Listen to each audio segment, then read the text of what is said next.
सोचिए एक high profile event party चल रही हो।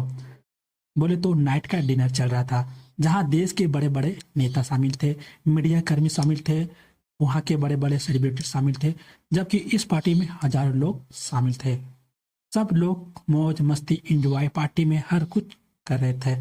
अपना कोई कर्तव्य दिखा रहा था, प्रदर्शन दिखा रहा था, तो कोई नाच गान। सभी लोग मौज मस्ती पार्टी में सारा कुछ तो एंजॉय तो कर रहे थे, लेकिन देखते ही देखते अचानक उस पार्टी में गोलियों की आवाज गूंजने लगी। लोग एक दूसरे की तरफ देखने लग जाते हैं कि भाई आखिर हुआ क्या है। सब लोगों के मन में डर बढ़ जाता है। सभी लोग यहाँ से वहाँ भागने लग जाते हैं, चिल्लाने लग जाते हैं। कोई कोई जान बचाने के लिए टेबल के नीचे जा करके बैठ जाते हैं। तो आखिर ये मामला क्या है और यह हमला कहाँ का है? वैसे यह मामला है अमेरिका के, जहाँ पर एक नाइट डिनर की इवेंट चल रही थी। यहाँ पर ये इस तरीके का हमला हुआ। और सबसे बड़ी बात है कि इस नाइट डिनर में अमेरिका के राष्ट्रपति ट्रंप भी शामिल थे। लेकिन वहीं पर लोगों ने अब सवाल भी खड़ा करना स्टार्ट कर दिया है कि अमेरिका में कुछ सुरक्षा है भी है, सारा सुरक्षा ही खत्म हो चुका है। तो आज हम बात करेंगे कि ऐसे ही मामले की जिसने अमेरिका की सुरक्षा व्यवस्था पर बड़े सवाल खड़े कर दिए हैं, जहां पर इस इवेंट में जो कि राष्ट्रपति भी शामिल थे, लेकिन उनकी जान को भी काफी ज्यादा खतरे थे और वो उसमें बार बार बचे भी। तो भाई आखिर हम जानेंगे इस वीडियो में कि हुआ क्या है, आखिर हमलावर कौन था, उसकी मंशा क्या थी, और सबसे बड़ा सवाल क्या ऐसे हमले बढ़ रहे हैं। तो चलिए हम लोग फिर पूरा स्टेप बाय स्टेप इस मामले को समझते हैं। वैसे घटना की शुरुआत होती है 25 अप्रैल 2026 के, जहां पर एक नाइट डिनर मनाया जा रहा था इवेंट में। यह जगह है वाशिंगटन में।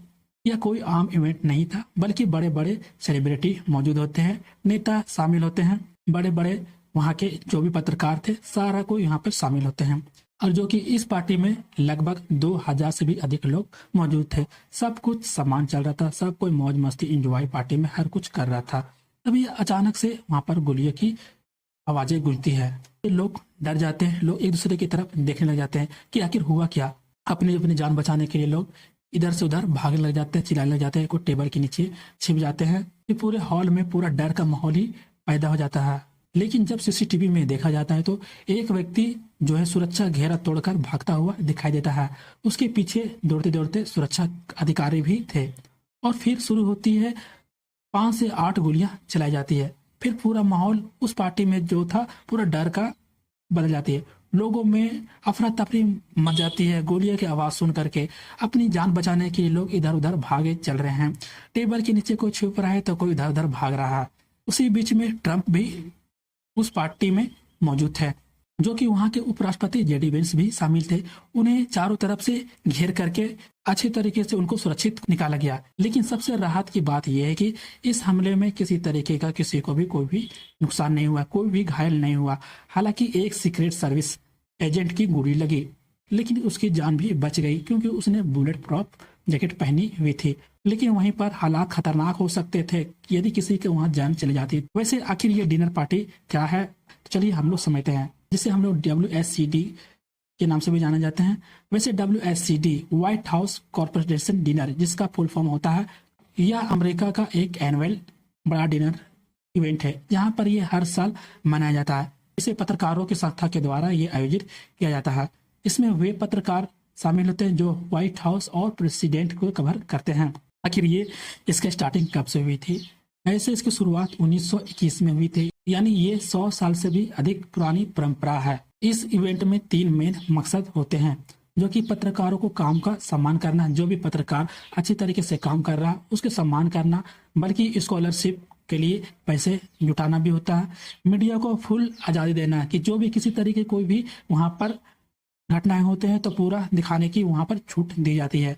तो इस तरीके का वहां पर 3 मेन मकसद होते हैं। लेकिन इस पार्टी में प्रेसिडेंट खुद शामिल होते हैं, वहां के उपराष्ट्रपति शामिल होते हैं, बड़े बड़े पत्रकार शामिल होते हैं, हॉलीवुड के जितने भी एक्ट्रेस थे सारा कुछ यहाँ पर शामिल होते हैं। बल्कि हर एक पॉलिटिक्स बोले, मीडिया बोले या एंटरटेनमेंट बोले, सब एक जगह एकत्रित होते हैं। और इस इवेंट की सबसे यूनिक पहचान है कि रोस्टिंग, मतलब एक कॉमेडियन और खुद ही यहाँ पर प्रेसिडेंट करते हैं, जो कि एक दूसरे के मजाक उड़ाते हैं फनी वे में, जो कि यह पार्टी भी काफी ज्यादा फनी भी बन जाती है। आखिर ये डिनर क्यों इम्पोर्टेंट हो जाता है? यह मीडिया और गवर्नमेंट को रिलेशन को दिखाता है कि जो भी है सरकार और मीडिया एक दूसरे का रिलेशन को बनाता है। प्रेस जो कि फ्रीडम होती है उसको आज़ादी दिया जाता है। दुनिया भर में फेमस इवेंट होते हैं। वैसे ट्रंप जो कि राष्ट्रपति के रूप में पहली बार इसमें भाग लिए हुए हैं। इसके पहले ये 2011 में शामिल हुए थे, लेकिन उस टाइम वो राष्ट्रपति नहीं थे। अब चलिए हम लोग थोड़ा सा हमलावर के बारे में समझते हैं कि आखिर हमलावर कौन है। वैसे हमलावर की पहचान कॉल टॉमस एलियन के रूप में हुई है, जहां पर उसकी उम्र 31 साल की बताया जा रहा।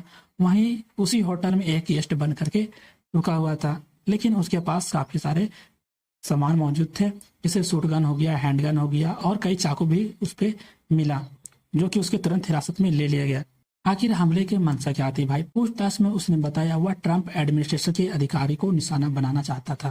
क्यों भाई? यानी यह हमला कोई अचानक या गुस्से में किया गया नहीं था, बल्कि यह पहले से ही प्लान किया गया था। वहीं पर ट्रंप का बयान आता है कि जो लोग सबसे ज्यादा काम करते हैं उन्हीं को निशाना बनाया जाता है। उन्हें देश से अपील है कि सभी लोग अपने मतभेद शांति को बनाए रखना। वैसे ट्रंप के साथ ये पहली बार ये हमला नहीं हुआ है, इससे पहले भी कई बार इन पर हमला हो चुका है। 13 जुलाई 2024 में जब ये रैली में कर रहे थे, उस टाइम पर भी उस पर गोलीबारी हुई थी, जो कि उनके कान में गोली लगी। लेकिन वहीं पर 15 सितंबर 2024 को भी हुई थी और अब हाल ही में 25 अप्रैल में यह हमला हुआ है। अब बड़ा सवाल यह है कि क्या अमेरिका का सुरक्षा व्यवस्था कमजोर धीरे धीरे हो रही है? जब इतना बड़ा इवेंट सुरक्षित नहीं है तो भाई आम जनता के लिए ये सुरक्षित है क्या?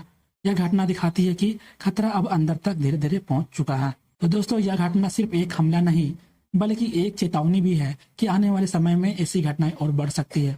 आप क्या सोचते हैं इस बारे में? क्या ऐसी घटनाएं आगे और बढ़ सकती है? आप हमें कमेंट में जरूर बताएं और इससे किसी तरह कोई अपडेट आता है तो मैं आपको जरूर ला करके दूंगा। और ऐसा ही इंटरनेशनल रिलेशन से रिलेटेड खबर समझने के लिए चैनल को सब्सक्राइब जरूर करना ना भूलें। तो फिर मिलते हैं अगले वीडियो में, तब तक के लिए धन्यवाद।